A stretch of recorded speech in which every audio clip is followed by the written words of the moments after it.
بەناوی خۆی بەخشندەی میهرەبان سڵاوتان لەبێت بینەرە بەڕێز و خۆشەویستەکانی بەرنامەی دین و دنیا خۆشحاڵین لە ئاڵقەی چنەوەی بەرنامەکەتان بە خزمەت ئێوەی بەڕێز و خۆشەویست ئەگەینەوە. بە پێویستمان زانی ئێمە لە مەڵقەیە لەبەر پێشهاتێک یان لەبەر چەند پێشهاتێک گفتوگۆ لەسەر بابەت و تەوەرەی مامەڵەی ئیسلام لەگەڵ پێشهاتە نوێیەکان لەگەڵ دیاردە نوێیەکانی دنیای ئێستا بەتایبەتی ئەو هەژمونەی کە خۆر ئاوا هەیەی بەسەر جیهانە و بەتایبەتی عالەمی ئیسلامیە و پێشهاتانەی لەوێوە سەرچاواگرن و دێن بۆ ناو کۆمەڵگەی ئێمەی موسڵمان چۆن مامەڵەیان لەگەڵ بکەین، ئیسلام چۆن دەست و پەنجەیان لەگەڵدا نەرم دەکا. ئێمە هەوڵە دەین لەم بەرنامەیە وەڵامی چەند پرسیار بدەینەوە. ئایا ئیسلام و موسڵمانان پێویستە هەر لە ڕێگەوە ئەم دیاردەیانە ئەم زەواهیرانە ڕەفسکەن و ڕەدیان کەنەوە، یان دەکرێ مامەلە لەگەڵ هەندێکیان بکەن؟ ئەو هەندانە کامانن بە چ مەرج و پێوەرێک گیان بکەینەوە؟ ئایا ئیسلام بەدیلی بۆ هەندێک لەم دیاردانە هەیە یان نا؟ زۆر بەڕێز مامۆستا ئەکبەر محەممەد پێشنوێژ و تارخوێنی مزگەوتی حەزرەتی ئیبراهیم میوانمان دەبێ. مامۆستای بەڕێز بەخێر بێن. خی گەورە زاتان باتەوە و دەستان خۆش بێ بۆ ئەم جۆرە بەرنامانە و ئینشاڵا بێتە مایەی ڕەزابوونی خوا پاشان سوود بەخشی ئینشاڵا بۆ تێکڕای موسڵمانان. جەنابی مامۆستا، دەکرێت بە پرسیارێکی گشتی دەست پێ بکەین، دواتر ئینشاڵا بچینە سەر هەندێک دیاردە بە تایبەت لە نێو بەرنامەکەیە پەنجەیان دەخینە سەر. پرسیارە گشتیەکەمان ئەمەیە کە ئیسلام چۆن مامەڵە لەگەڵ پێشهاتە نوێیەکانە کاکە لەم سەردەمەیە دێناراوە، بە تایبەت ئەو دیاردە و زەواهیرانەی کە لە خۆراواوە سەر چاواگرن و دێنە نێو کون و قژبنەکانی جیهانی ئیسلامیەوە و کۆمەلگای ئیسلامیەکانەوە. ئایا ئیسلام و موسڵمانان هەر لە ڕێگەوە بە پاساوی ئەوەی ئەمانە لە غەربەوە دێن ڕەدیان بکەنەوە، یان دەکرێت دەست و پەنجەیان لەگەڵان نەرم بکەن؟ بسم الله الرحمن الرحيم، الحمد لله والصلاة والسلام على رسول الله. اللهم أرنا الحق حقا وارزقنا اتباعه وأرنا الباطل باطلا وأعنا على اجتنابه. اللهم اهدنا لما اختلف فيه من الحق بإذنك إنك تهدي من تشاء إلى صراط مستقيم. إسلام وەکو خوای گەورە کە هەڵی بژاردووە بۆ ئەم ئومەتە دینی خۆیەتی و دینێکی کاملە و پێویستی بە تەفسیرکردنی جیاواز و پاشکۆ و تعدیلات و تەویل بۆ نییە. ئەمە شتێکە کە خوای گەورە بڕێتیوە غەیری ئیسلام دینێتر نییە قلای خوا مەقبول بێ. ئیسلامیش قەوارە و دەوڵەت و ئیمپراتۆریەتێکی بووە کە بە خەلافەتەکان مەشهورن بە هەموو سەردەمەکان و ئەو دەوڵەتانش کە دروست بوون زۆر جارێک لە ئەنجامی زوعفی خەلافەتەکانیانە و لە دوورە دەسی خەلافەتەکان کە دروست بوونە هەمووی کەم تا زۆر بە نسبەیەکی زۆرتر، یعنی نسبەیەکی 80% زیاتر حکمیان بە ئیسلام کردووە و موسڵمانەکان تەعالیمی خۆیان و عاداتی خۆیان و عورفی خۆیان بەکارهێناوە. 1 سەدەیە تقریبا لە 13 سەدە بەم شێوە هاتووە بە کەم و زۆری. سەدەیەکە کە قەوارەیەکی خلافەت نەماوە و وڵاتە ئیسلامیەکان و موسڵمانان دابەش بوونە بە چەندەها وڵات و هەر وڵاتێکیش دابەش بۆ چەندەها گروپ و تاقم و شێوەکان کامانە دروست بووە. وردە وردە ئەو معجب بوونە بە غەرب و بە شەرق هاتووەتە ناو موسڵمانەکان، چونکە یەکەم جار لە ڕێگەی گۆڕینی دستور و نظامەکان کە ئەمە کاریگەری گەورەیە بێ بە جیل بۆ جیل خەڵکە گۆڕێ. خەڵک طبعا یەکەم جار ئەگەر گۆڕانکاری لە دستور و یاساکرابێ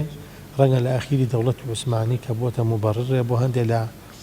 لە سەورە عەرەبیەکان کە کراوە وەکو سەورەی محەممەد عەبدولوهاب کەوتویانە هەندێک قانونی فەڕەنسیان هێناوە کە ئیشیان پێکردووە لە کاتی دەوڵەتی عوسمانی.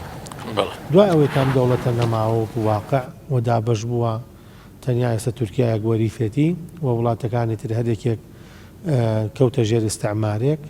ئەوانەی کە دائەنرێن عادەتەن لەلایەن ئەو وڵاتە غەربیانە دانراون کە دانراون بۆ ئەوەی کە ڕەتفعلی خەڵکەکەش یەکەم جار هەزمکەن. ئیسلام دینی دەوڵەتە و ئیشان پێ کردووە و زیاتر وەکو دزینی خێر و خێراتەکانی بووە، بەڵام بە مەنهەج لەسەرەوەی ئیشکراوە کە خەڵکی چۆن بگۆڕێت بەرەو غەرب بڕوە. مامۆستا ئەمە جۆرێک لە جۆرەکان مامەڵەکردن بووە لە جیهانی ئیسلامیە لەگەڵ ئەو با بڵێن دیاردە تازانەی خەڵە خۆراوەوە سەرچاوە گرتووە وەکو زەرورەت یان تەنها وەکو معجیب بوون. خۆی کە یعنی لە دەوڵەتی خۆت کە خزمەتی نەکردی و کارێکی نەکرد کە معجبی پێی خەڵک بە دوای بەدی لاگەڕاوە، ئەمەش خۆ بە ئاسان نەکراوە، خەڵکێکێ لەسەر سەوابت هەرماوەت. بەڵام کە جیلی تازە پێگەیە تۆ ناتوانانی وەکو خۆت پەروەردەیەکی لەبەرەوەی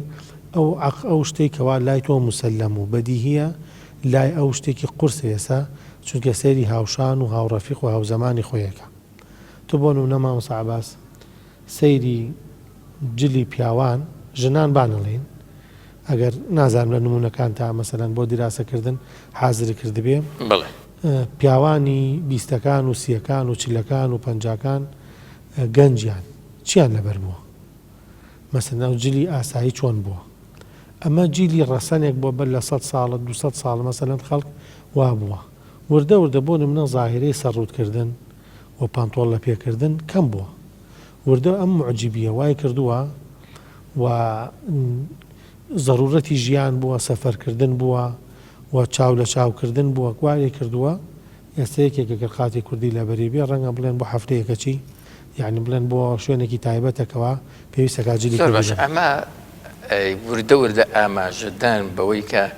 ئینحراف لێرەوە سەرچاوە ئەگرێ و ڕووی داوەوە ئەمە ئینحراف و لادان لە دین یعنی ئەمە جۆرێکە لە خۆ گونجاندنی ڕێگە پێدرا. طبعا قولێکی ابن مسعودێکە فەرمێ لا يشبه الزي والزي حتى يشبه القلب القلب. شێوە و شکڵ و جل و ئەمانە لێک ناچێت تا دڵ نەگۆڕابێ. وما تصديقا بو حديثي كافرمي ألا وإن في الجسد مضغة إذا صلحت صلح الجسد كله. يعني باشا دڵە ئەگەر ئینسان کە دڵی چاک بووە هەموو گیانی چاکە بێ. زۆر باش. چونکە تەوجیه لەوێ دەرەچێ گینا ئەگەر کەسێک معجب نەبێ بە کەسێکی تر ناچێت جلی وەکو قژی وەکو ئەو لێ بکە، مۆدێل وەکو ئەو لە بەرکە، کەلیماتی ئەوش بەکاربێنێ، جاری حرەکاتی ئەویشەکە. ئەمە لە ئیسلام ئایا جێ نابێتەوە بەڵێ جێ بێتەوە چونکە ئەمە هەر لە ناو یعنی ئەو کاتێکەوە حکمی ئیسلام کراوە دەوڵەتی ئەندەلوس بووە کە چەندەها شتیان جیاواز بووە لە دەوڵەتێکی وەکو مەسەلەن سوودانە یان مسرە یانەکو مەسەل خەڵ لە حیجازا چۆنەژی ئەمە ئیسلام فەرزی نەکردو لەسەریان نەبێ ئیلا بەم شێوە جل لەبەرکەن، بەم مستەلەحاتانە ئیشکەن، بەم کەلیماتانە بەکاربێنن. لە دەوڵەتی عەباسیە فەلسەفە خوێنراوە و تەرجەمە کراوە و عولەمای زۆر بووە لە مەیادینەکانی ترا لە عەقڵە کە ئیشیان کردو ڕێگری ناکری. بەڵام ئەوەی کە ئیشی لەسەر کراوە ئێستا تۆ قەوارەیەکت نەبووە و حکمێکت بەدەست نەبووە کە ئەمە بەرەو چیە ئەمە بێتە بەدیلی دینەکەی. ینی وردە وردە لە زەواهری ئینسانەوە چێتە ناو یعنی من نمونەیەکی حەیبێنمە بۆ ئەوەی کەوا نمونەی پێشتریش زووتر تێگەین. گەنجێکی لای ئەمە ئێستا کاچێ بە ئەوروپا یەکەم جار لە کەم پادایانە. باشە دوای ئەوە کەیتر ئەوراق تەقدیمەکە و قبول لەکرێ ئەبێ بچێ لە خوێنی. طبعا تۆ لە خوێندنا ئینسان لە هەموو زمانێکە ئەو خوێندانە سەقافەت و عادەت و عرف و دینیشی تایە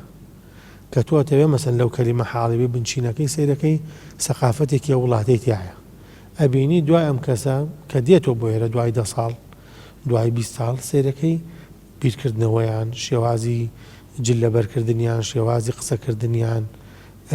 خۆی کوڕ ئێرە بووە، بەڵامەکو بە شێوەیەکی تر قسەکە لەگەڵ خەڵکە بۆ چونکە ئەو خوێندنە ئەو فێربوونە ئەو زمان فێربوونە و تەعامولکردنە بۆتە بەشێ لە کیانی. کاتی خۆی کە ئیسلام فتوحاتی کردووە بڵاو بووەتەوە بە نەفسی شێوە بووە لەو شوێنانە کە پێویستی کردووە خەڵکەکە بۆی لە دین تێبگەیە قورآن بخوێنێت، قورآنیش بە عەرەبیە. ئیزەن ئەم وڵاتانە هەمووی عەرەب نەبووە بۆ بە عەرەبیش. ئەفریقا لەکوێ عەرەب بووە؟ مثلا بەڵام هاتوون مامەڵەیان لەگەڵ. بەڵێ تا مامەڵەکە چۆنە خەڵک ویستێتی فێردین بێ قورئانی خوێندووە حەدیثی خوێندووە شەرع خوێنی هەمووی مەسەلەن بە حەدیثەکان بە عەرەبیە ئاەتەکان بە عەرەبیە ئەمە بۆتە بەشێ لە سەقافەت وردە خەڵکەکە بە جیلێ بە دوو جیل هەمووی عەرەبی زانیوە ولا لە زمانی عەرەبیە خۆیان ئەڵێن من تەکەلەمە بالعەرەبەتی فهو عەرەبی یعنی جەنابی مامۆستا بەوەی کە پەیامەکە باش بکە دەکرێت ئیسلام مامەڵە لەگەڵ هەر جۆرە کەلتورێکی جیاواز بکە شتی باشی کەلتورەکان ئەوە معروفە ئەمە ئەتوانین بڵین بەڵێ ئەوەی کەوا ئەسڵی دین نەبێ لە ئەسڵی دینە ئەمە وەکو دین تەعاملی لەگەڵاکرێ بۆ نمونە مەسەلەن شتێکی دینیە بەڵام کراوەتە شتێکی تەرفیهی ئەمە تەسیری کردووە بەڵامەکەوت ئێستا بۆ با بڵێن هونەر بەڵێ هونەر یعنی چی لە هونەرە قبوڵە چی لە هونەرە قبوڵ نییە چی لە جلا قبوڵە چی لە جلا قبوڵ نییە مامۆستا من لەگەڵ برادێکار قسەمانە کرد باسی ئەمر بە معروف و نەهی لە منکەرمانە کرد کە ئەمە ئەسڵێکی دینە بابەتێکی ئاینە باشە پێویستە مسلمان بە هەردووشیان هەستی ئەو باسی لەوە کردەڵێ لە ئەمر بە معروف و نەهی لە منکەر شتێک نییە بە تایبەت ئیسلام بە تەحدید دیاری کرد بێت بۆ خۆی ئەگەر سەری کەلتورەکان بکەی هەر کەلتور و کۆمەڵگەیەک بۆ خۆی شتی باش و خراپی تایە ئەکرێ ئەمر بە معروف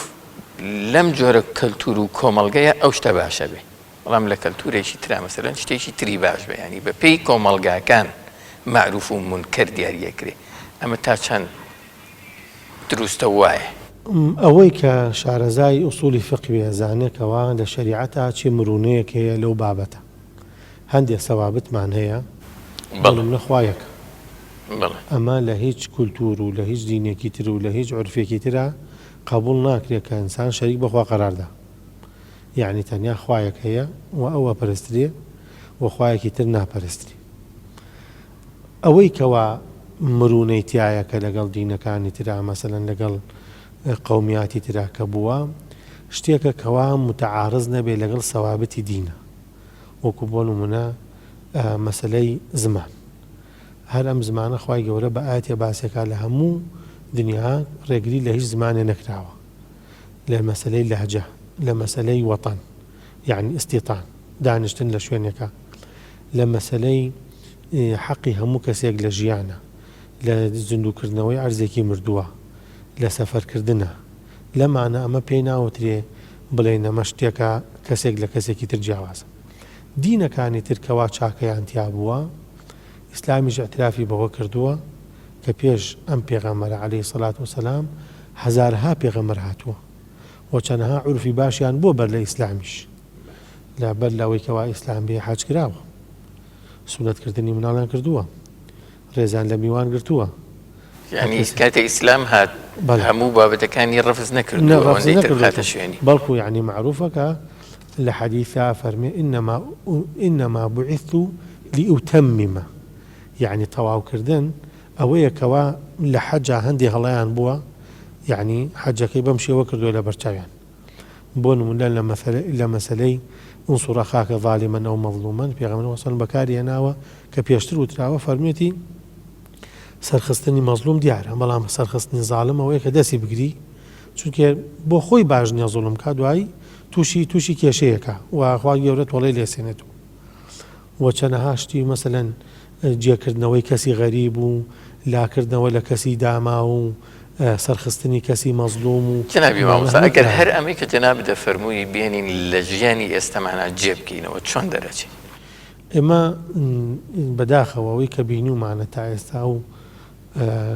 پڕانەمان برانەمان کە ئەڕۆن بۆ غەرب کە دوای دێنەوە لێرە ئەو کولتورە طبعا ئەگەر نەچین بۆ غەرب بورانی دیاردەکە دێتە ئێرە دیاردەکە دێتە ئێرە ئەم دیاردەیە ئەگەر لە ئوسولی دینانە بێ بۆ نمونە تۆ تعلیم بێ یان سەحە و عیلاج بێ یان پیشەسازی بێ تەکنەلۆژیا مەسەلەی ئەوانە بێ ئەوە کەس یعنی ئەمە دروست ئەنسان لە لای غەیری دینەکەی خۆشی ئەم شتانە وەرگرێ وی هێنێ و سوادەی لێکە تەعامل لەگەڵ غەیری دینەکەی تری شاکرێ لە ڕووی ئەوەی کەوا یعنی شتێکی چاک لە هەرکوێ شتێکی چاک بوو ئینسانی مسلمانە بێ بەکاری بێنێ و لە کوێشە ئەوەی پێی دەوترێت بیدعە لێرە یا جی نابێتەوە ئەمە بیدعە نییە چونکە پێغەمبەری خوا سەڵەم سەحابەکانی لەژێر ئەشکەنجە و ئازارا بوون ئەیزانی کە پاشایەک هەیە لە هەندێک ڕوایەتە فەرمێ رجل صالح رجل عادل لا يظلم عنده أحد چون بۆ لای ئەو پێشبینیەکەیشی تەواو دەرچوو جیانی کردو 16 ساڵ ئیقامەیەکی ئینسانی یا ئیقامەیەکی سیاسی پێدان باش حتا ئەگەر شخصی خۆشی بچوایە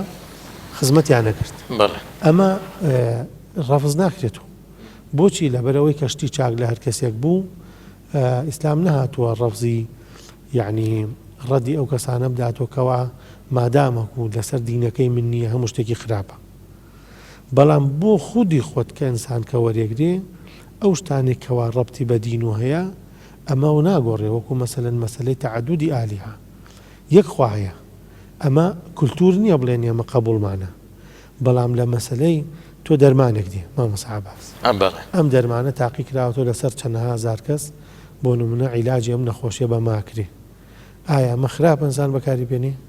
بڵێ من تەوەکوولم هەیە بەخوا خۆ مەشەیە نە ئەو کاتەمە لە شتی باشە لە هەموو شوێنێکا بێ کەس ڕەبزی نەکردو ئەگەر یەکێک لەو بابەتانی کە جەناب دەڵێ شتی باش مەسەلەن عادی شتی باش بوو لە ئەسڵا بەڵام خراپ مامەڵی لەگەڵێک بەڵام خراپ بەکارهێنرا ئەمە حکمی چی لێت ئەسڵی شتە باشەکان مەسەلەن وەکو بۆ نمونە وەکو پارە مەسەلەی پارە یعنی ئەمە ضرورەتێکی ژیانە و هەموو کەسێ پێویستی بە سەرف و بە تەداول و بە پارە هەیە بەڵام کە معاملەی بوو بە ڕیبا حرامە بێ وەکو چۆنەڵێ یعنی تاوانی ترێ چی ئەگەر بکرێتە عەرەق وانێ تا ترێ بێ خوێ بەڵام کە کرا بە عەرەق کرا بە شەراب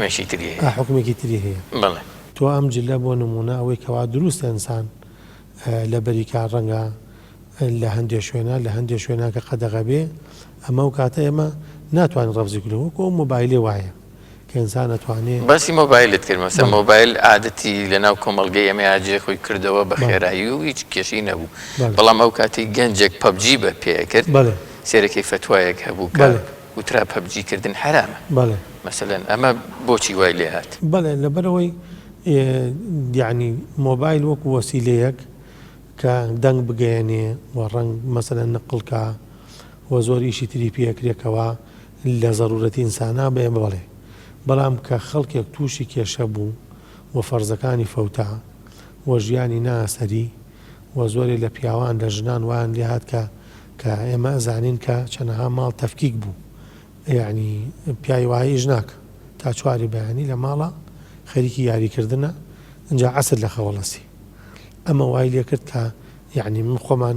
چەندها تەلاقی وا حزورمان بووە کە مەسەلەکە ئەوە بووە ئەو کاتاڵێ مۆبایل هەڵگرتن بۆ ئەم کەسە حرامە بێ بۆ چونکە ئەم کەسە بە گوێرەی ضرورەت بەکاری نایێنێ وەکو پارەکە وایە کە ئینسان بەکاری بێنێ لە مەسەلەی جەنابی مامۆستا وەکو خۆت فەرمووت لە سەرەتاوە ئێمە دەسەڵاتێکی ئیسلامیمان نییە حکمێکی ئیسلامیمان نییە ئەمر و نەهیانە بکە کامە باشە تاوڕادەی کە باشە ببێ کە خراپ بوو نەبێ یا کامە خراپە کە هەر نێت ئەکەوێتە سەر ڕۆشنبیری تاک ئێستا مەسەلەن ئێمە کۆمەڵگەیەکی ئیسلامیمان هەیە لە سەدا 90 ئەوەندە وەک دەوترێ موسڵمانین پێویستمان بەچی هەیە بۆ ئەوەی کەی باشە بەکاری بێنین کەی خراپە بەکاری نهێنین چی خراپە بەکاری بێنین چی خراپ باشە ئەوە خۆشبەختانەیەکی لەو شتانەی کە ئێمە جیاوازین لە غەربا ئەوەیە کە ئێمە شتێکمان نییە لە دینی ئێمە پیاوی ناوی پیاوانی ئاین بێ یعنی تەنیا من لەبەرەوەی کە مەلای مزگەوتێکم و مێزەرێکم لەسەرە تەنیا دین وەزیفەی من بێ هەموو کەسێک لە دینە لەم ئیسلامە پیاوی ئاینە معناوەیە بێ متەدەین بێ وەکو چۆن ئینسان پرسیارەکە لەکوێ مەعاشەکە تەوزیعکرێ لەکوێ مەسەلەن کەی ئەدرێ کەی دێت جەدوەلی مەعاشە زانێ تەمان مەگەر مەعاش بێ ئاواش پێویستەکە لە ئوموری دینیا ئەوەی کە پێویستەکە بیزانێ بۆ نمونە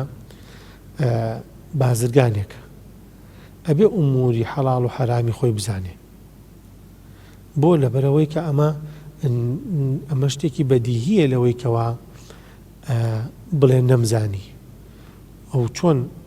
لە ئوموری دنیای زانی وەلا تەنسە نەصیبەکە منە دنیا لەبەری کردووە ئەبێ پێشەکەیش وەبتەغی فیما ئەتاکە الله الدار الآخرة ئەبێ بەشی قیامەتی خۆشی لەبەرەوەی تووشی ئەو غەڵەتانە نێت یانەکو مەسەلەن دکتۆرێکە بۆ نمونە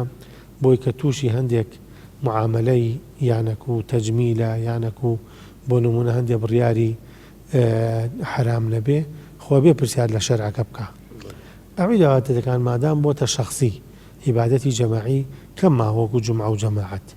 بۆ نمونە زەکات لە شەرعا بە جەماعی کراوە دەوڵەت کردوێتی موسسەیەکی تایبەتە بە فەقیرەکان بەجیا و دەوڵەمەندەکان بەجیا چۆن تەوزیع ئەکرێ و ئەو دەستێشکەشیشی پێکەن پێوتە عاملین عەلەیها کە سنفێکن لەوانەی کە زەکاتیش وەرەگرن. بەڵام ئێستا دیاریکردنی کامەی باشە و کامی حرامە وەکو ئیشی ئومەڕا نییە، ئێستا ئیشی عولەمایە. بۆ نمونە ئێستا چەندەها کاسبی حرامەیە، چەندەها معاملەی حرامەیە. ئیشی عولەمایە بەیانیەکە نەڵێن ئەم جۆرە سەفقانە، ئەم جۆرە معاملانە حرامە. لەبەرەوەی دەوڵەتت نییە ناتوانانی خەڵک بڵزەمکەی پێی. ئەگەنا دەوڵەتت بواە پێویست لەمایان بەم ئەرکەی خۆیان هەستاون وەکو پێویست وا ئەزانم بوێت. یعنی بە گوێرەی ئەوەی کە وەسیلە هەیە ئێستا ئەمڕۆ هەموو کەسێک دەتوانێت تەلەڤیزۆنێکی بێ. یعنی هیچ معاملەیەک نییە ئیلا ئەو عولەما عالمانەی کە مخلصن و خەڵکی دڵسۆزی ئەم ئومەتەن بەیانی حرامەکان کردو چونکە لا تەزال طائفة من أمتي ظاهرين على الحق بڵێن وەڵا حەق نەماوە حەق هەیە و تا قیامەت هەر حەق ئەمێنێت. زۆر باشە بەیان کراوە تا چۆن پێشوازی لەم بەیانانە ئەکەن. زۆر گرنگە ئێمە کۆمەڵگەیشی ئیسلامین بۆ نمونە مەسەلەن نەوترێ فڵان شت حرامە، یعنی هەستەکەی خەڵک وەک ئەوەی کە لەگەڵ ئەوت نەبێ، وەک ئەوەی ئەو لە چوارچەوەی ئومەی ئیسلامیان نەبێ، یعنی ئاوا مامەڵاکە. بەڵێ پابەندبوونی خەڵکە کەوتۆتە دەست خۆی لەبەرەوەی تۆ ئیستیقامەی دین، ڕاستکردنەوەی دین، ئیقامەی دین بە عولەما و بە ئومەڕایە. عولەمایە کە حەق بەیانەکە و دەوڵەتێکیش یا دەسەڵاتێکیش خەڵکیش بارەکە لەسەر ئەو حەقە کە دوای کەوێ. وفرميتي وكذلك جعلنا لكل نبي عدوا من المجرمين وكفى بربك هاديا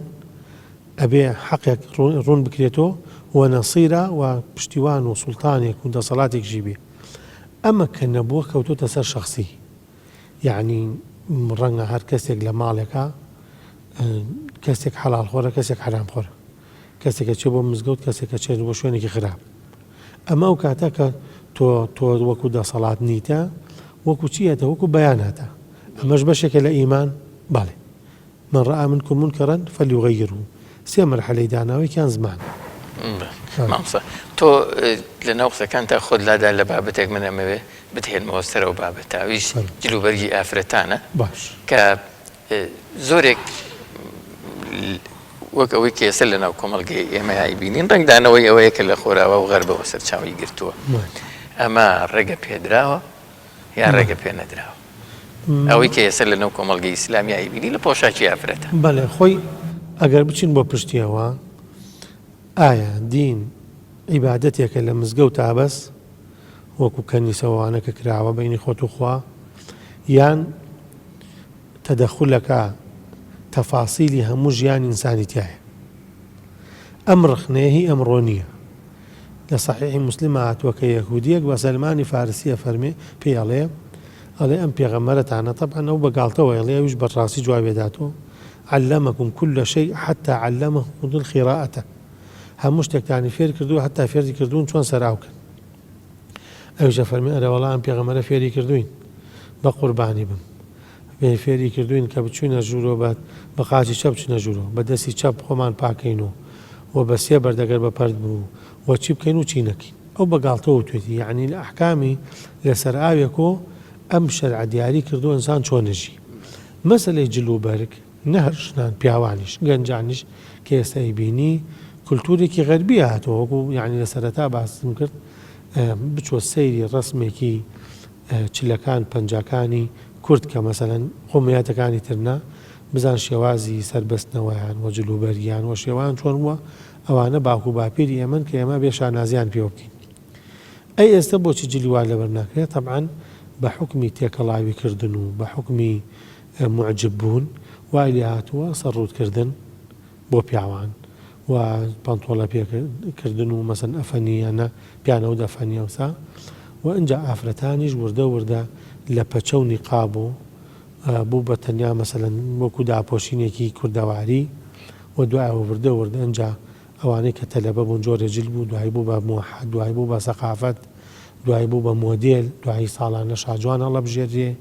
دوای عەرزی مۆدێلات و جل و بەرگۆماناکرێ ئەمانە کولتورێکی غەربی بووە لە پشتی غەربیش بووەکەوە ئەمانە دروست بووە وەکو دین کە بڵێ قبوڵە چونکە ئێمە چەندها ئاەتمانەیە نەسە لەسەرەوەی جلوبەرگ لە قورئانە دیاری کراوە چی دیار بێ و چی زۆر باشە ئەوەی لە ئێمە بینرێ بە زۆری یانی بەڵێ وەک ئەوەیە کە ئیسلام داوایەکە یان من ئەمە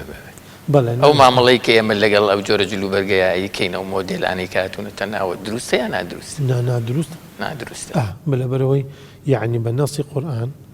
نلێک شوێنە لە چێن شوێنە داوای کردووە کە ئافرەت خۆی دابۆشێ جوانەکەی دابۆشێ وەلا یوبدینە زینەتەهن یعنی ئەوەی کە جلوبەرگ لە بەرناکە یا جلوبەرگێکی جەذاب لە بەرەکە سرنج ڕاکێش یان جلوبەرگێکی مەسەلەن ڕەنگا و ڕەنگ لە بەرەکە خوای گەورە بە نەسی ئاەت فەرمێتی زینەکانیان جوانەکانیان با داپۆشن ئەمەشە لەگەڵ ئەمەی کە ئێستا عادەتیە وەڵەن گەنجە و ئەڵێن تەلەبەیە و ئەڵێن مەسەلەن لە دەرۆیە ژی و ئەڵێن یا وەزیفەیەکی هەیە بۆ نمونەوە بشێ ئەم پاساوانە معقولە ئەوانە لە شەرعا بۆ شتێکی تر مەسەلەن پرسیار لە شتێ تر مەسەلەن بۆ نمونە ڕەنگە لە جیلێکی بەر لە ئێستا مەسلەی بابانوێڵ دێنە سەرەوە بە تایبەت دێنە سەرەوە با ئێمە پیشەسازی بەجێ بێڵین بینە سەر بواری مەسەلەن سیستەمەکانی بەڕێوەبردن ئێمە لە بواری بەڕێوەبردن و هەر لە بەڕێوەبردننی وڵاتەوە بیگرە سیستەمی سیاسیەوە بیگرە مەسەلەن کە ئێستا بۆ دیموکراسیەت کە دیاردەیەکی تازەیە باشە هاتۆتە نێو کۆمەڵگەی ئیسلامیەکانەوە ئەمە چی ئایا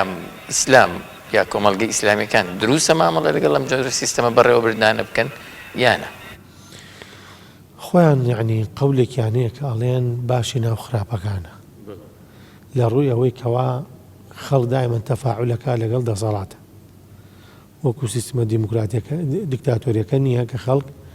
ئاگای لە دەسەڵات نییە ئەنی ناکرێ ئێمە هەر لە ڕێگەوە ڕەبزیکەین بەڵێ ئەمە بەڵام ئەو دیموکراسیایی وەکو محەممەد خوتوب کە لە کتێبەکانی ئاماژەی پێەکە بەو شێوازە نییە کە ئیسلام دایناوە هەندێک نووسەر هاتووە ویستوێتی ئەمانەی کە لە دیموکراسیەتە هەیە لە ئیسلامیشا جێبەجێ کراوە خەڵک بۆیە لە بەردەم گەورەترین دەسەڵاتی ئیسلامە کە خەلیفەیە قسەی کردووە ئیتر لە ئیمامی عومەر بە هەیبەتتر نەبووە خەڵک ڕخنەی لێگرتووە و قسەی بەرامبەری کردووە و ئازادیش بۆ دوای چاوی لێ سوور نەکراوەتەوە گوێ ڕاگەشن و قسەکەی پێ پەشیمانکەن و بەڵام ئەوەیە کە ئەو سیستمێکی ئیسلامدایانە بۆ نمونە بۆ 4 ساڵ و 5 ساڵ و 2 ساڵ نییە کە کەسێک ئەگەر ئەو انتخاباتە بڵێن شورایە لای ئێمە ئەم شورایەکە ئێمەیکەین جیاوازە لەو هەڵبژاردنەی کە ئێستا باوە لە وڵاتەکان لە سیستەمی دیموکراسی بۆ نمونە لە ئیسلامە فەرق کراوە لە بینی قل هل يستوي الذين يعلمون والذين لا يعلمون أفنجعل الذين آمنوا وعملوا الصالحات كالمفسدين في الأرض أم نجعل المتقين كالفجار چاک و خراپ خوێنەوار و نەخوێنەوار چاکەکار و خراپەکار یەک حکمیان نییە بەڵام لە سیستەمی دیموکراسیەتە هەموو یەک دەنگی هەیە مامۆسایەکی زانکۆ کەسێکی متەقی لەگەڵ کەسێکا کە عەقڵیشی نییە شێتێکی شەوا بڵێن بەو مستەلەحە ئەویش دەتوانێت وەکو مامۆسایەکی زانکۆ دەنگ بدە چاکەکار و نوێژنەکەر و نوێژکەر و خراپەکاریش ئەوش دەنگێکی ئەی لە ئیسلام چۆن ئەو هەڵبژاردن نەکراوە وەکو با بڵێن هەڵبژاردننی ئەبوبەکر ئەو خەڵکانەی کە ئاهلی پرس و ڕەئین کە خوای گەورە حەقدا ئابەزێنێ ئەم ئومەتە کۆ نابێتەوە لەسەر شتێکی خراپ هەڵبژاردنەکان کردووە وار کەسێکی ڕخنەی بۆ قبوڵی کردووە تا وەکو حاڵی کراوە کە ئەم هەڵبژاردنە بۆ کراوە لە زەمان ئیمامی ئەبوبەکر خۆی چۆن ئیمامی عومەری هەڵبژاردووە پرسی بەو جەماعەتە کردووە کە سقەی بە دینیانەیە و توێتی من عومەر هەڵبژێرم وتیانە قبوڵمانە تەنیا یە کەس ڕخنەی بۆ کە تەلحەیە ئەویش توێتی لەبەرەوەی شەدیدە وتوێتی لەو باشترتانتیانە لەبەرەوەی لەو باشترتانتیانی هەڵبژێرم. ئیمامی عومەر هەڵبژاردنەکەی چۆن کردووە؟ 6 کەس کە عەشەرەی مبەشەرن وەخوا پێغەمبەر لیان ڕازیە، بەم شێوە دوو لە پاڵ یەکا دایناون بە شەرتە هیچ خزمێکی خۆیتیان نەبێ، هەرێکیان بۆ ئەوکان تەنازولەکە بزان کێ تەنازولەکە وەکو تەسویاتێکی لێ دێ کەسیانیان لە خێرامێنێتەوە کێیان چووە پاڵی ئەوەکەی تری ئەو هەڵەبژێری.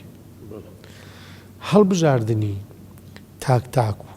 قازی و والی و ئەمیر و سەرکردە و بەیت المال و ئەمانە لە دەسەڵاتی گەورەی وڵاتە بە شورای چەند کەسێک لابردن 4 ساڵ و 5 ساڵ و 2 ساڵ و ئەمانە نەبووە، بەڵکو کەسەکە ئەگەر تاوەکو توانای ئیشەکەی بێ و مەسلحەتی ئیشەکە بووە تا مردن بووە، مەگەر شتێک ڕووی دابێ کەوا لە توانای ینی پێشەوەی ئەم سیستەمە کە بە ناوی دیموکراسیەوە هاتۆتە نێو کۆمەڵگاکان لەوێەوە بێت لای خۆمان هەبووە ئەسڵێکی هەبووە. من یان نمونێن لە پەرلەمانی ئەمە سەرۆکی پەرلەمان یەک دەنگە، نازم ئەو کەسێ بێتە ئەچێت سەرۆکی پەرلەمانیەکە، یعنی شتێکی زیاتر نییە لە کاتی دەنگدانە لە ئەندام پەرلەمانێک. بەڵام شورا لە ئیسلامە ئەو کەسێک کە شوراکە دوای خۆی بڕیارەکە یەک لاکات و چونکە هەندێک جارێ زۆرینە بە هەڵە چووە، زۆر جارێ بینین لە وڵاتە گەورەکانیشە هونەرمەندێک هەڵبژێراوە بۆ سەرێکی وڵات، هونەرمەندێک چەند کورسیە ناوە لە کۆنگریسا لە مەسلەی پەرلەمان و لەوانە. ئایا بەڕێوەبردننی وڵات ئیشی هونەرە؟ ئیشەوە نییە، جاروە مامۆسایەکی ئاینی هەڵەبژێری، چونکە عەطفی ئەو خەڵکێک بە هونەرە گیرێ، خەڵکێک بە وتارە گیرێ، خەڵکێک بە مەسەلەن بە سابیقەیە کە سجن وشتی بینیوە بۆ نمونە لەبەرەوەی عەزیەتی کێشاوە یا لە بنەماڵەیە کە مەسەلەن خزم و ناسیاوی زۆرە بۆتە دەسڵاتدارێک لە وڵاتە، بۆتە خاوەن یعنیەکێک لە بڕیاردەرەکان. بەڵام لە ئیسلامە سەیری مەسلحەتی ئیشەکە کراوە، مەسلحەتی ئیش لەکوێ بووە؟ خالیدی کوڕی وەلید کە هاتووە موسڵمان بووە،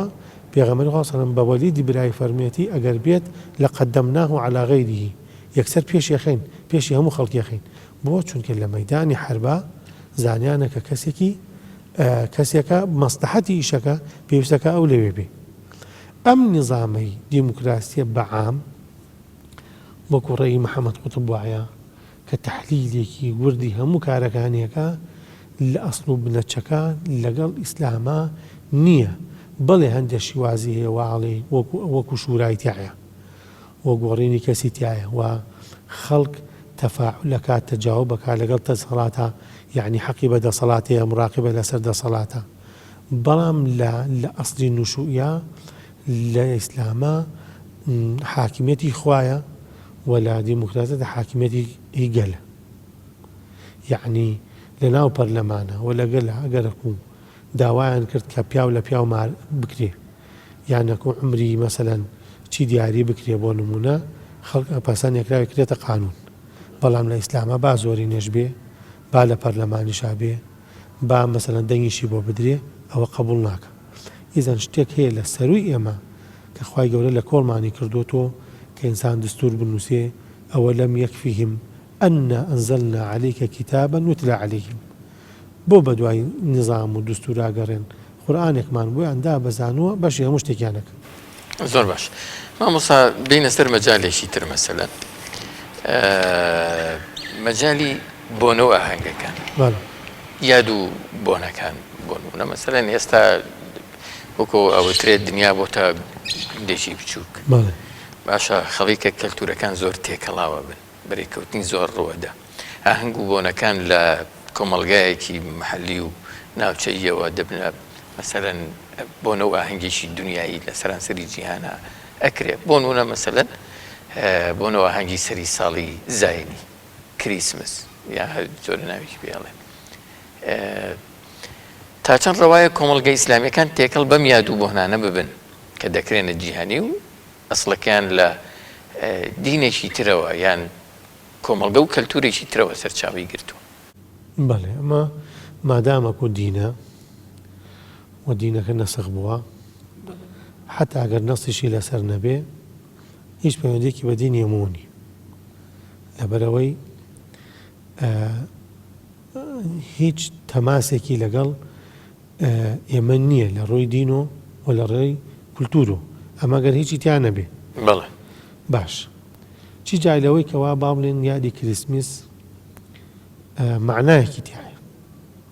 کە مسلمان هەموو نوێژەکانە لەگەڵ فاتحە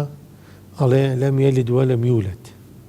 قل هو الله أحد الله الصمد لم يلد ولم يولد. ئێستا چێ باوەڕی بە شتێک هەیە پیاوێکی پیری ڕسوورێ بە جلێکی سوور بە ئاسکەکانە دێتە خوارەوە لە ئاسمان لە یادی بابانوێڵ لە یادی لە دایکبوونی کوڕەکەی دیارە بەخشێتە سەر مناڵ. ئەمە تەسەورکردنی نەعوذ بالله عنی خوایە و عیسا کوڕی خوایە و ئەو کاتە لە دایک بووە بۆی ئەمەی بۆکە. ئەمە شێوەیە فەکاهی شێوەیە مەسەلەن تەنز ئامێز بە شێوازی ئەفلام کارتۆن بۆ تەسبیتکردن لێ مێشکی مناڵە وەکو شتێکی ئاسایی سەیرەکە بەڵام بڵاوکردنەوەی دینە. چەندەها خەڵکەیە بۆ ئاهەنگی سەری ساڵ ئەچە چەند وڵاتێکە بڕێ مەسرەفەکە بۆ چونکە ئەمە لە معتەقەداتی ئەو دینەوایە هەر کەسێک ئەو شەوە تا بەیانی ئەگەر لە سوکر و سەرخۆشی و بێهۆشی و هەڵپەڕین و دابەزین و ئەمانە بێ تاوەکو ساڵێکی تر ئەو لە خۆشیەژی ئەبێ یعنی ئەمەنە بخواتۆ و ئەمەنە گوناحکە بۆی کەوا ساڵێکی تری خۆشی بێ. ئەمە لە دینی ئیسلامە سنوورێکەیە کە پێی ئەوترێ ئیسلام لەکوێ تەواو بوو ئیتر ئەدوەستێنی چونکە فەرمێ تلکە حدود الله فلا تعتدوها لا ئاتەکەی فەرمێ فلا تقربوها نزیک نەکەون و ناکرێ مسلمانێک کە باوەڕی بە تەنیایی خوا هەیە باوەڕی هەیە کە خوا لە دایک نابێ ئێستا بڵێ خوا لە دایک بووە یا کوڕی بووە و یادیشی بکاتوە لەبەرەوەمە کولتور نییە ئەمە دینێکە و نەقڵەکرێ بەڵام بە شێوەیەکی تر ئەنجاوەرە چەند جیلێکی تر کە خەڵکی لەسەر ئەمە ڕابێت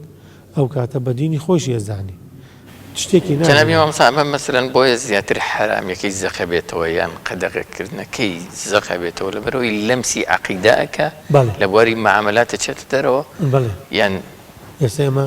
یعنی بۆ هەموو ئاهەنگێک مەسالی ئیدارە لەوەی کەوا دیموکراسیەت هەندێک شتی ئەگونجێ و ناگونجێ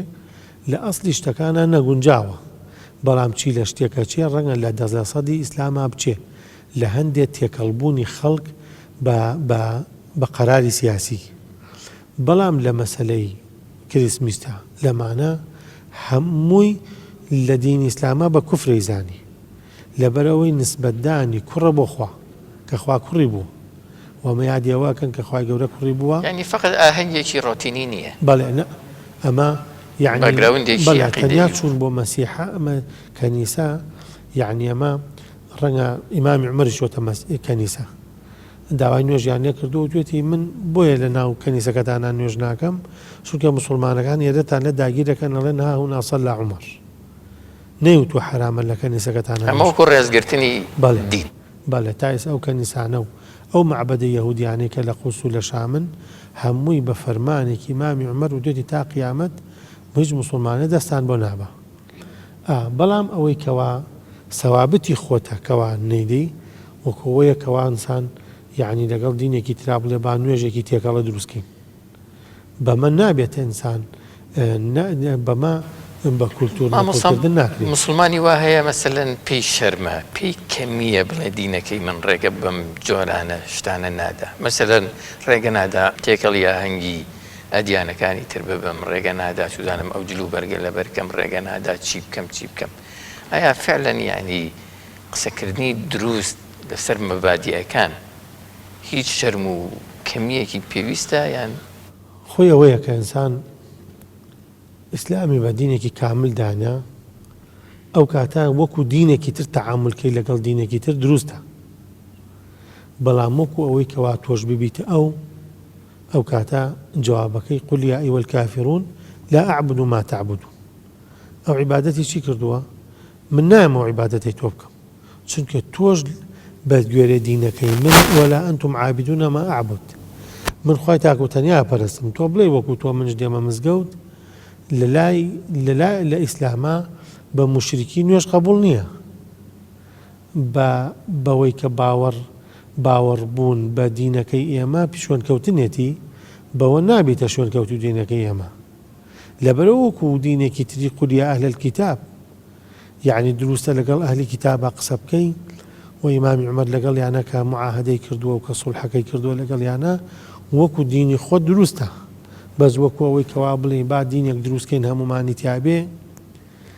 دینێک نوێژێک دروستکەین مەسەلەن تێکەڵە بێ لە هەمومانی پێ ڕازی بکرێ ئەمە جێ نابێت ڕێک بەوە لە دینی ئیسلامە پێوتر ناقضی ئیسلام واتە لە ئیسلامە دەرەچێ ئەو کەسە بۆ چونکە باوەڕی بەوە نەماوەکەوە ئیسلام دینی خوایە وغەیری ئیسلام قبول نییە طبعا ئەمە باسی ئێمە قیامەت ناکەین باسی دنیاکەین ئایا ئەمانە وەکو دین جێ بێتەوە وەکو دینی خۆی بۆ خۆی بڵێ بەڵام چونکە لەکم دینکم وەلیە دین بەڵام وەکو بۆ من لا ئەعبد ما تعبدون پێشێکی ئەفەرمی مامۆسامە بۆ هەموو بۆنەوە هەنگێک ئەم حکمی جەنابەت کە بۆ کریسمس باسیەکەی دروستە بەنمونە مەسەلەن بۆنەی ترمان هەیە هەنگی ترمانەکەی مەسی عەقیدە و بیر و باوەڕ و عیبادات ناکەن مەسەلەن ڕۆژی لەدایک بوون ڕۆژی هاوسەرگیری چوزانم ئاهەنگێکی تر شتێکی تر بۆنەیەکی جیهانی ئەوانە چۆن مامەڵەیان لەگەڵا بکرێت هەمووی ئەسڵێکی دینی هەیە حتا یعنی لە اقتضاء الصراط المستقیم شیخ الإسلام ابن تیمیە باسی ئەوەکە لە ئەسڵی دینی یونانیە مەسرحی فیلمکردن بوو ڕاستە لەوانەیە لەناو دینێکی ترابێت بەڵام ئەسڵی عەقیدی و ئەوە نییە مەسەن تێکەڵی بیر و باوەڕێکی تر بە بیر و باوەڕ هاتووە مشتە یانەکو وەکو عادەت و عورفێک هاتووە ئەوەی کە وەکو بە بیر و باوەڕ بێ ئەمانە ڕەفسەکرێت وەکو مەسەلەن با باسی ڕۆژی لەدایک بوون ڕۆژی لەدایک بوون کوێی عەقیدە و بیر و باوەڕە صرف مەسەلەن شتێکی عادەتی نییە یعنی عادەتی بزانین ئایا عادەتیە تۆ ڕێی چییە؟ من ڕێیم ئەمەیە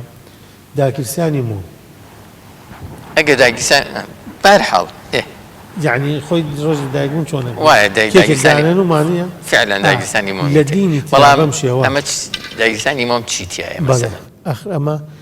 لە دینی وەسەنیەتیش هەیە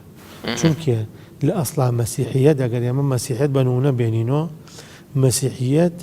ڕۆمانیەت ڕۆمانەکان کە بوون بە مەسیحیەت زەرەری کرد لە عەقیدەی تەوحید بوون بە عەقیدەتێکی وەسەنی سەیری سوورەی کەهف بکە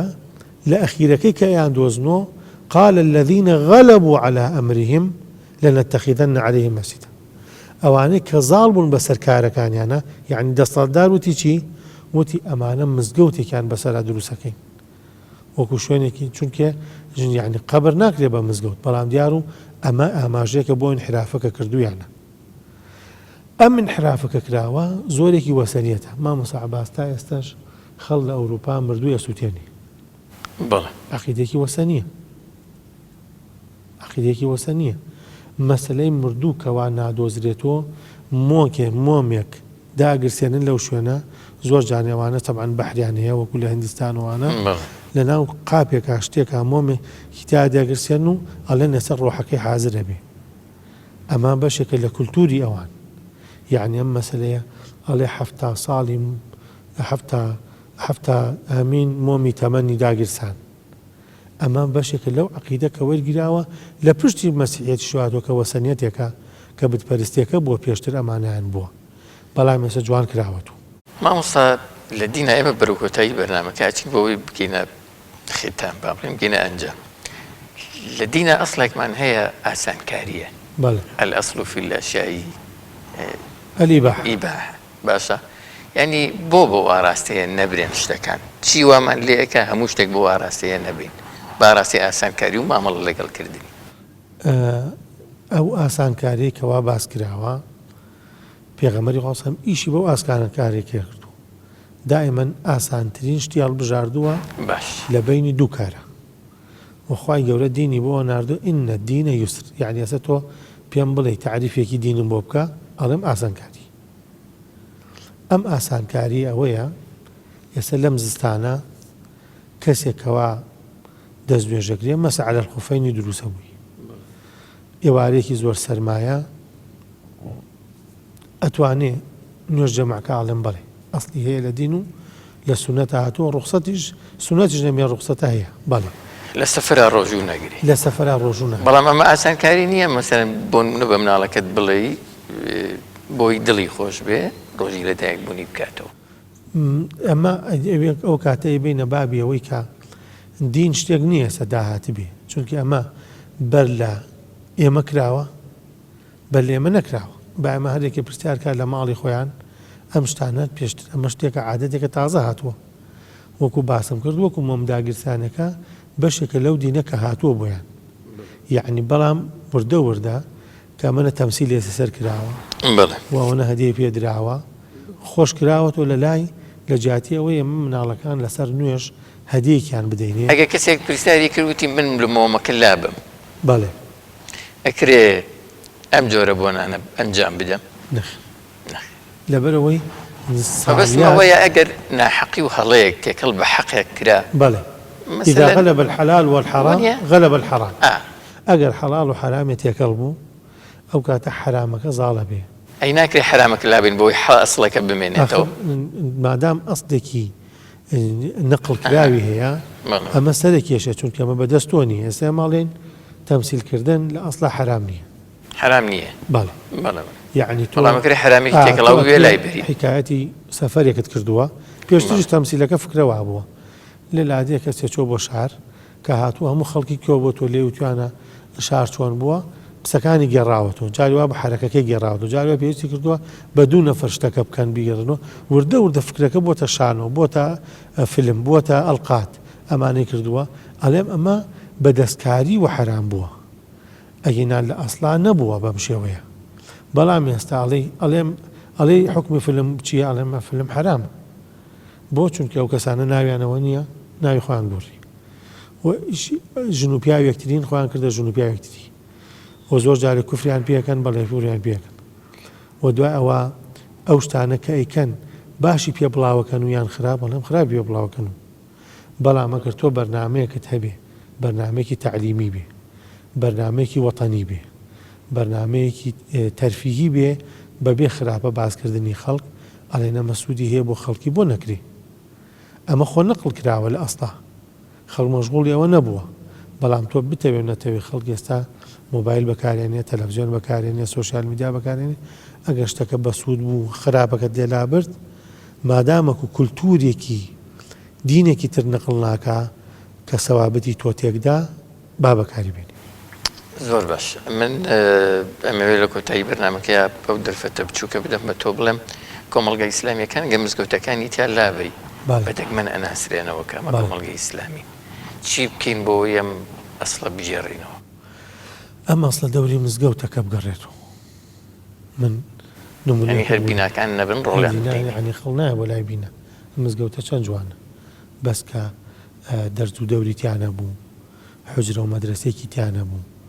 لەم فترەی کەرەنتینە و ئەم ساڵی 2020 72 مامۆسای ئاینی وەفاتیان کردووە و کەسیش نەچۆتە جێگەکانیان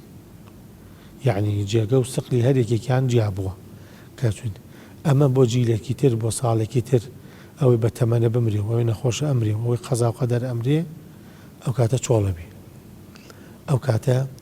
کی ئەم دەورە بگەڕێنێتەوە یعنی بینا بۆچی باش تۆ چەندها دێتە لای چەندها مزگەوتە لادەیە مزگەوتی تایە بەڵام بانگی تیانە و نوێژی تیانە و هیچ دەورێکی نەماوە ئەگەر مزگەوتەکانی ژوای لێبێ ئەم گەڕەکە چەند ماڵی لەسرە ڕەنگە 2-3 ماڵ بێ چەند کەس دێ بۆ نوێژ 30 نەفەر دێ بۆ نوێژ لەبەرەوە دەور و مەدرسە و ئیرشادە دینیەکە کە نابێتە جێگەی دەسەڵاتەکەش بۆ ئیسلام بەڵام وای دێکاتە هەموو کەسە عیبادەتێک بۆ خواکە و لە لای خۆیان دەوڵەتێکی موسڵمانانە دروستەکە کە ئەحکامی شەریعەت لە ماڵ و مناڵەکەیشی بێجێبەجێک. زۆر سپاس بەڕێز مامۆستا ئەکبەر محەممەد پێشنێژ و وتارخانی مزگەوتی حەزرەتی ئیبراهیم هەندوومان کردی بە گەورە پاداشتی وەژباتۆ هەرچیش هەڵەمان کردی بێ لە خۆمان و شێتانەوەیە هەرچیش پێکامانە بێ فەزلی خوایە خوای گەورە جزای وەژباتۆ. لەگەڵ ڕێز و خۆشەویستیمان بۆ ئەو بەڕێزانی کە لە مزگەوتی خێرخوازان هاوکاریان کردین بەرنامەکەمان لەوێ ئەنجامدا. سوپاس بۆ هۆکارانم، سپاس بۆ بینەرە بە ڕێز و خۆشەویستەکانیش کە لەگەڵمان نابوون و بینەری بەرنامەکەمان بوون. گویانگر لە بەرنامەکەمان تاڵقەیەکی ئایندا هەموو لایەکتان بەخۆی گەورە سپێرین، تەندروست بشین، خواتان لەگەڵ.